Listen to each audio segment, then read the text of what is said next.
Imagine asking a computer to write a song, paint a picture, or even create a video, and it actually does it. That's not science fiction anymore. That's generative AI. Hi, this is Vinay Jay. In today's video, we are going to explore what generative AI really is, how it works, and most importantly, how it's different from traditional AI. Now, what is AI? Before diving to generative AI, let's first understand what AI means. Artificial intelligence is all about building machines that can perform tasks that usually requires human intelligence, like recognizing images, understanding speeches, making decisions, and recommending products on Amazon or Netflix, like Siri or Alexa for speech recognition, Google Maps for route optimization, Netflix recommendations. Now, these are great, but they mostly analyze, predict, or automate. They don't really create. That's where generative AI comes in. Generative AI is a branch of AI that focuses on creating new content, whether it's text, image, music, video, or even computer code. Instead of just analyzing existing data, it learns patterns from data and then produces original output that resembles the data it was trained on. For example, ChatGPT generating essays or code, DALL creating digital art, MidJourney producing realistic images, AI music generators composing new songs. Think of traditional AI as a critic. It can tell you if your photo is a dog or cat. But generative AI is like an artist. It can actually draw the dog for you.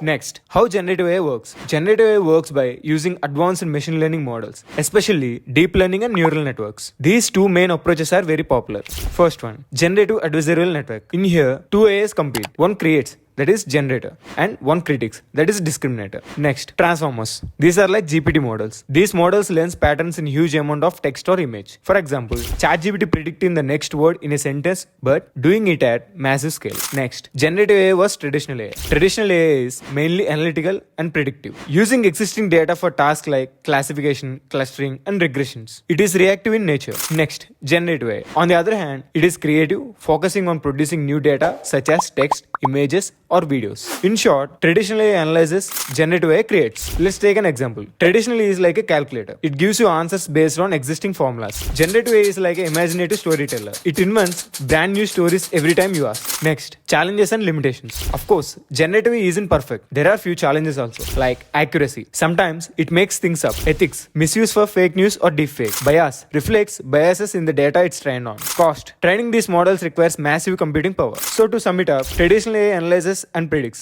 Generative AI creates and imagines. Both are powerful, but generative AI is taking creativity and productivity to new heights. So, if you found this video helpful, don't forget to like, share, and subscribe for more videos. If you have any doubts, tell me in the comments. Thank you.